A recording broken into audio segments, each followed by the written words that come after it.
Successful real estate investing isn't all about we buy houses and motivated sellers. That's the lowbrow approach, and it gives real estate investing a slimy reputation. Gross. There is a better way, a more genuine, human approach. We are thoughtful real estate entrepreneurs, and this is Sleaze-Free Real Estate Investing.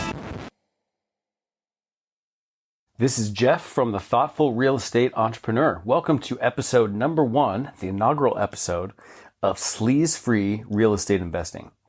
This is a show for those of us who never really felt at home in the, quote, we buy houses crowd. In this show, we take a stand against what I like to call the lowbrow approach, the mainstream guru seminar, distress seller approach that ends up giving real estate investors a slimy reputation. And instead, we're going to discuss the strategies, tactics, and philosophies that we call the thoughtful way. Now, this is an enlightened approach to real estate entrepreneurship that focuses on constantly sharpening the sophisticated real estate entrepreneur's 3 most critical capabilities. Number 1, seller relations skills. Number 2, deal architecture skills. And number 3, opportunity vision. Now, when all 3 of these capabilities are successfully and fully in motion, you can make an excellent living today, but also be building long-term wealth while creating value for everybody that you touch along the way.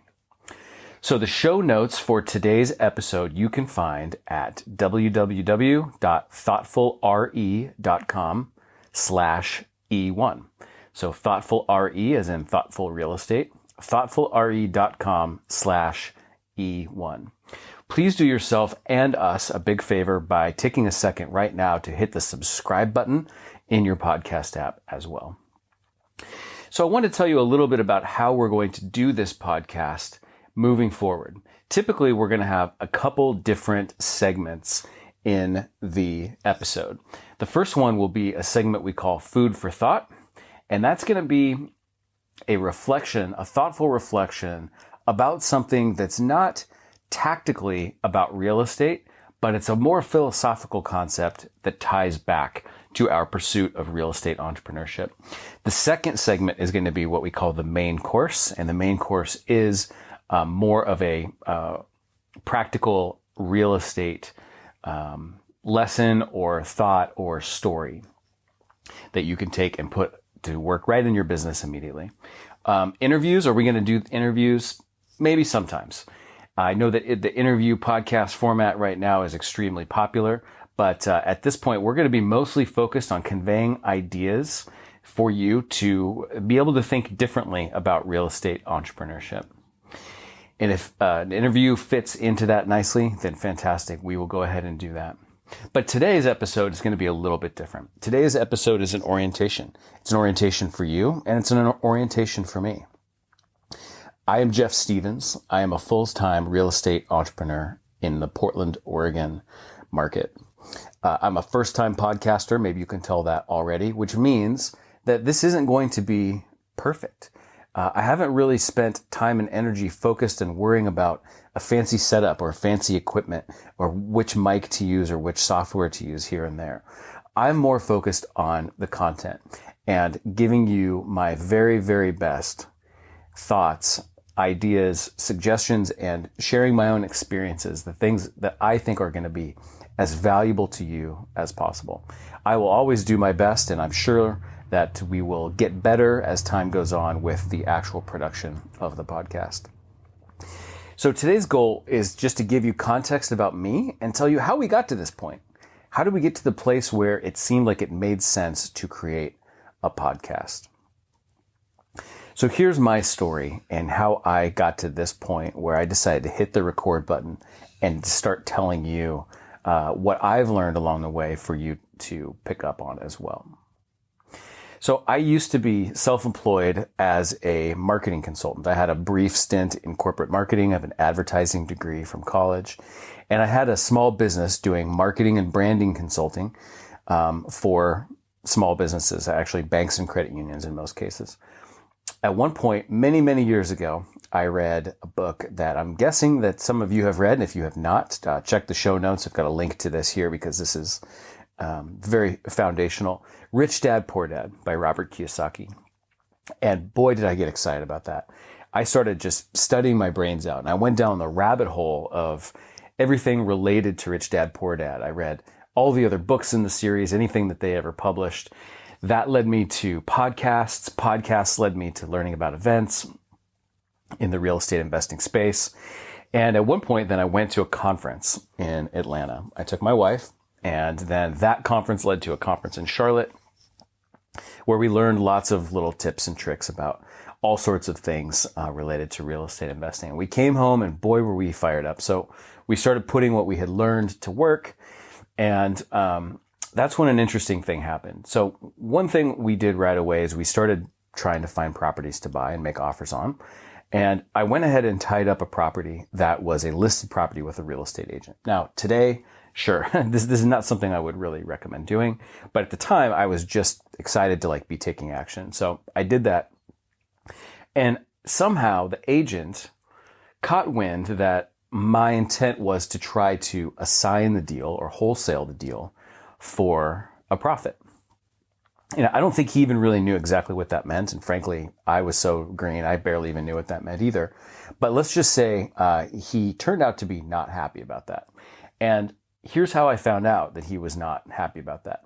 One day, I think it was a Sunday, I heard a knock on my door at home. And I opened the door, and unannounced, here is this guy. He had to introduce himself to me because I didn't know what he looked like or anything. He introduces himself to me and then basically starts yelling at me and calling me sleazy to my face at my own house. And I'll tell you, I was so rattled by that. It really messed me up. My whole life had been up to that moment, and this is my mid-20s. Up to that moment, my whole life was, Jeff is a good kid. Jeff does the right thing. Jeff does what he's supposed to do. He does what he says he's going to do. He more or less follows the rules, and he's a good person. And everybody had told me that along the way. And here's this guy standing in front of me, yelling at me on my doorstep, calling me a sleazeball. And it messed me up so bad that I completely stopped pursuing real estate investing because I knew I wasn't a sleazy person. And this conflicted so hard with my self-image that it caused me to do almost nothing for 7 years. 7 years, I was on the sidelines because this experience happened. So I fast forward and I continue to run my marketing business. And I was just finding, though, I was less and less happy in my work. I was kind of just getting tired of doing the same thing. It's starting to seem mundane and repetitive. And I really wanted to build something for the long term. I wanted to build real wealth. My business created good income for me, which was nice, but it wasn't creating anything for the long term. I wasn't building any wealth. And, I had left a job in corporate America to create a business, which I had succeeded in. I mean, it wasn't a huge business, but it worked and it made me money. And here I was considering leaving it voluntarily. Shutting down voluntarily something that was totally functional and that millions of people would kill to have the good fortune of having a business where they could work for themselves and be their own bosses. And here I was thinking about just shutting it down so that I could do something that would build more wealth. And as I talked to my friends and family, they thought I was crazy. I started to ask myself, man, am I crazy? I started to have little bits of self-doubt. But I'll tell you what was really going on in the back of my mind, though, was I just could not stop thinking about this guy standing on my front door and calling me a sleazeball.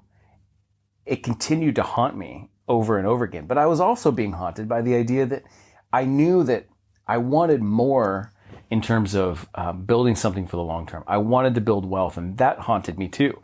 So I had this total struggle, this conflict, this pull and tension in my mind about, I want to do this, but I don't want to be a sleazeball. And the idea of compromising who I felt like I was, compromising my ethics and being a sleazeball just to buy real estate and build wealth. It hurt. It hurt to even think about that. So I decided to make the plunge, and I did start winding down a perfectly good business. Meanwhile, just wondering to myself, trying to keep it to myself and not tell everybody else that I was wondering, geez, is this the right thing to do? It seemed kind of nuts, but I did start moving forward with winding down this business and started doing real estate. So to avoid any potential for, sleaze, because that was something that was big to me, was to not feel sleazy. I just tried doing everything super conventionally. I was looking at listed properties. I was using hard money, just doing everything the sort of normal way. I wasn't doing anything off the market at all. I did a deal. I did a flip. It worked out okay.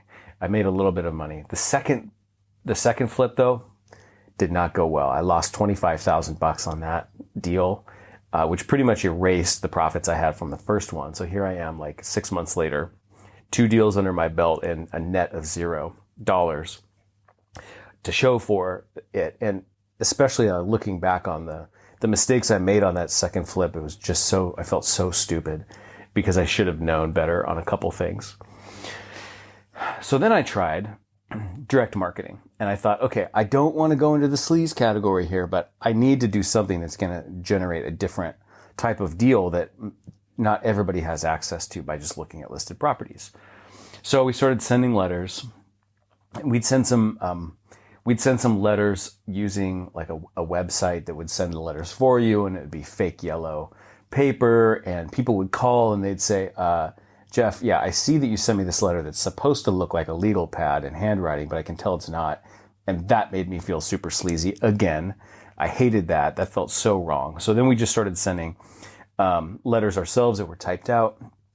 That felt a little bit better.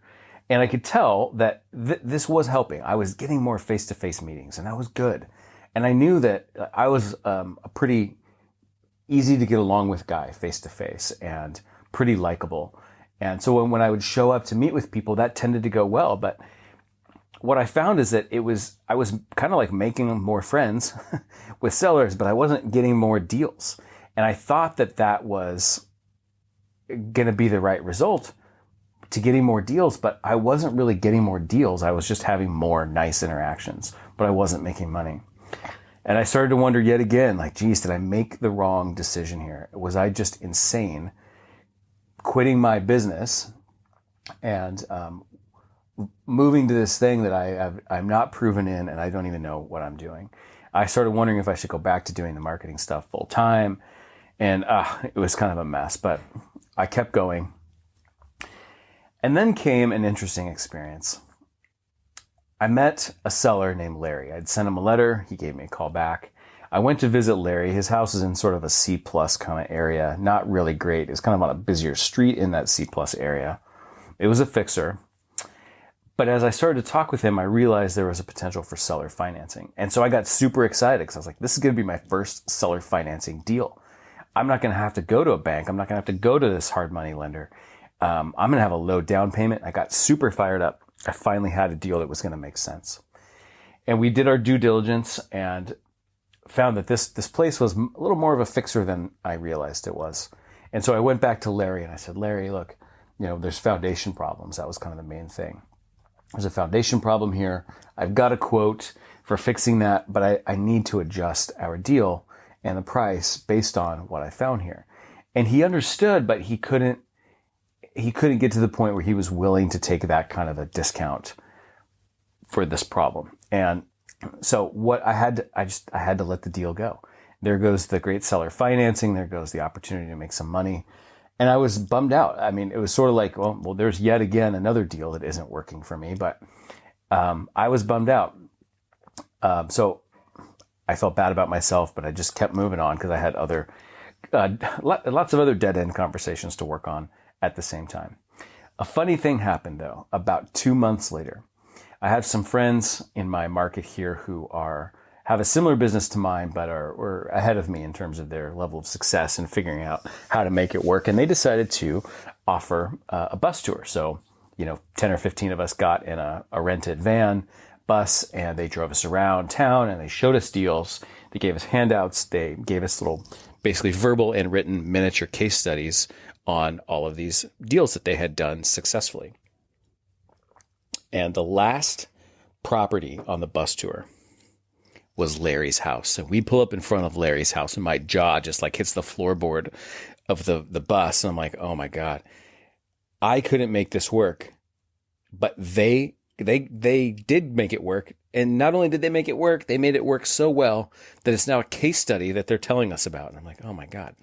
So we get out of the bus and I pull my friend Mike aside, who's one of the guys running the tour. And I'm like, Mike, I had this property in contract. I did my due diligence. I'm sure you found the same thing I did, foundation problems. Like, how did you get this deal to work? And he looks at me and he basically said something that was sort of like, well, we did this, we did that. We got some seller financing. We did some wrap notes. There were some substitutions of collateral here and there. They were making margin on the financing, blah, blah, blah. And I just looked at him with like, I had no idea what he was talking with. Like, he might as well have been speaking like Chinese to me or something, because I had no clue what he was saying. And here I was, like, I had studied my brains off for, years, learning everything I could about real estate investing. And here he is explaining something to me, and I could not even follow his explanation. And that really hit me hard. I realized I was trying to play a game that I was really not even close to being equipped to play, but I thought that I was. And this really, really, really freaked me out. So after we were done, I pulled Mike to the side. I was like, Mike, look, I gotta admit here, I'm embarrassed, but I did not understand what the heck you just described about how you did this deal. And Mike said, Jeff, look, there was a whole world of real estate out there that they don't teach at seminars. They don't teach in the mass market books that you've read. And there's a couple reasons for that. One is, frankly, it's just more sophisticated than the mainstream gurus even know how to teach. And secondly, the mainstream masses wouldn't understand it even if the gurus could teach it. And frankly, it's not as sexy as the ideas of just buy low, sell high, and quick flips and quick profits and all this that the gurus like to teach. It's not these concepts don't put the butts in seats, so to speak, at seminars like other things do.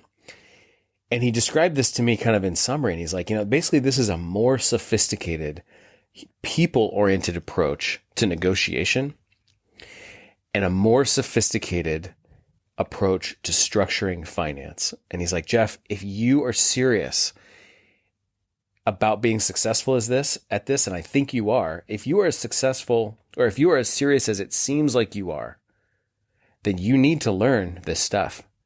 And I was like, okay, I don't even know what this means. I don't know what it is, but frankly, at this point, I have no choice.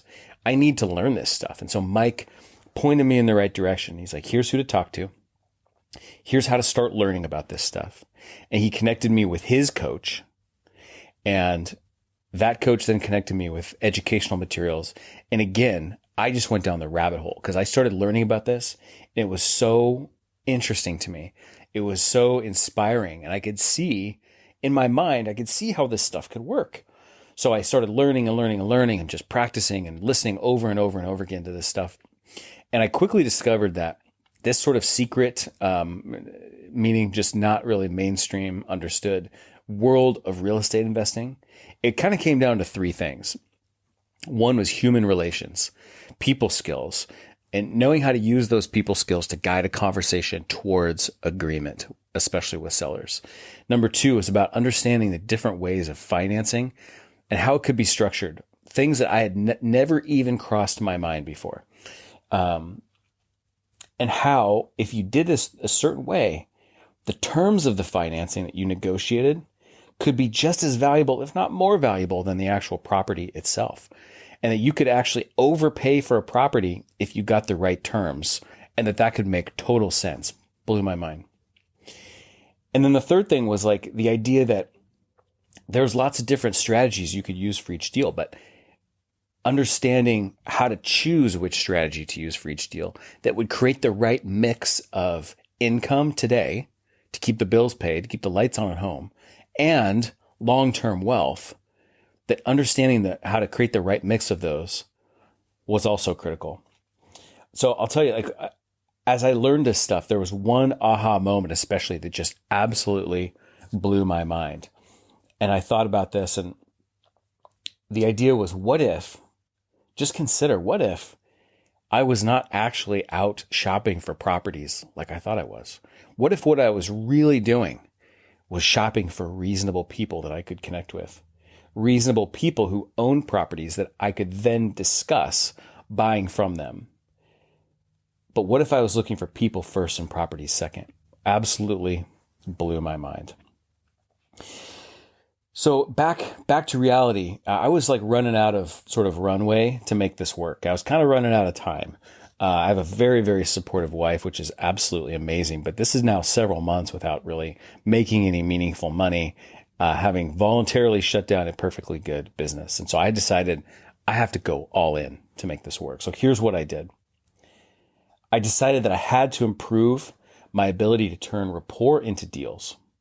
So I started studying ways to further improve not only my people skills, but negotiation in the context of seller conversations. I rewired my ideas about what negotiation even is. I learned that negotiation is not what most people think it is. It's not about compromise and splitting the difference, but it's about working towards creating a state of agreement. I rewired my brain about what that even meant. I decided that I needed to learn to frame what I wanted in the way that was in the seller's best interest, so that when I proposed it, it didn't feel like I was asking them to do me a favor. It felt like I was suggesting something that was aligned with their own objectives that they had told me. I started tuning into the differences between all the types of sellers and understanding that, boy, based on a seller's age, based on whether they're an owner occupant or a non-owner occupant, whether this is a house or a duplex, or whether they'd owned it 3 years or 30 years, that there were patterns. And I committed to learning those patterns and sort of codifying those patterns. I decided I had to train myself to recognize opportunity where I'd never even seen it before. Opportunity that I would have just glossed over it or totally discarded it without even realizing that there was potential there, and that I had to learn to see all those different types of opportunity. And I committed to learning new sort of financial architecture concepts, learning how to make deals much more valuable based on the financing and the way I structured it, and not just the prices. So I started practicing this on every opportunity I could. And it wasn't easy, to be honest with you. It was like learning any new thing. I got a lot of no's. Every person was different. Every motivation was different. I was kind of going in there, because I was doing things differently. Sellers tend to have this paradigm about, here's how it works. I have a property. You make me an offer. I counter, you counter, blah, blah, blah. And I was going in and destroying that paradigm, because that's just not how I was conducting myself. And in many cases, that was great. They actually liked that better. But in other cases, people were like, this is just too weird. This is just too different. Tell me what your number is. And they just want to cut to the chase. And so I had to learn how to deal with that. I had to learn how to articulate my ideas in different ways. It's sort of like if you're a comedian and you write a joke, and you need to practice the joke, though, so that you can figure out the right way to tell the story and unpack the joke in a way that people get it. So you have to try that out over and over again. And so there's a lot of back and forth, trying out new things and failing and finally getting something that worked. But most importantly, as I started to do all this stuff and face these struggles, I noticed something. I had actually forgotten. I had forgotten about the sleazy factor. I had forgotten that I was supposed to be worried about that, because I wasn't feeling that way at all. In fact, I was feeling the opposite. I was feeling like I was truly helping people, and I was creating win-win situations, and that was amazing. So I felt like I had been in this dojo kind of for a couple months, learning all this stuff and practicing. And all of a sudden, an amazing opportunity came up. Now, it didn't seem like an amazing opportunity necessarily on the surface. As a matter of fact, when the call first came in, it was sort of like, I'm not sure how I feel about this. But it turned out that this was a big opportunity. And it was like I had been going to soccer practice for months, and now I've got my first game, and not only is it my first game, it's a big game. And so the deal was really unique, and frankly, it was very complicated. I look forward to presenting you kind of a whole case study on this deal specifically, because it was elaborate, let me tell you. But in a nutshell, it was a woman who was a widow, and she owned two houses next door to each other. One she lived in, and the other one was a rental. They're both kind of fixers. The rental was way more of a fixer. It was on a busy street, but on two huge lots, really big, like, I don't know, let's say an acre or so between the two of them. And it was on a busy street, which is not great, but it was zoned for much, much, much higher density. Like you could build like 45 or 50 units on these two lots put together. And one of the really interesting things about it that ended up adding a ton of the complexity to all this was one of the properties had a billboard on it, a billboard with a major national or international media company whose contract with the seller, the property owner, actually gave them rights to buy the property themselves if she were to sell it. So at any rate, by using what I had learned, practicing everything and applying it into this situation, I got a huge, huge win. I was able to negotiate to buy both of these two properties from her with a heavy amount of seller financing with excellent terms. We had to navigate all this stuff with the billboard company, and I lined up a buyer who wanted to buy these properties from me to develop them ultimately. And I used his money to buy them in the first place, and then immediately resold them to him 30 days later. And when it was all said and done, I got on one day a wire transfer that landed in my bank account for $250,000. I'll tell you what, I had never experienced that before. I had certainly never experienced the feeling of that before.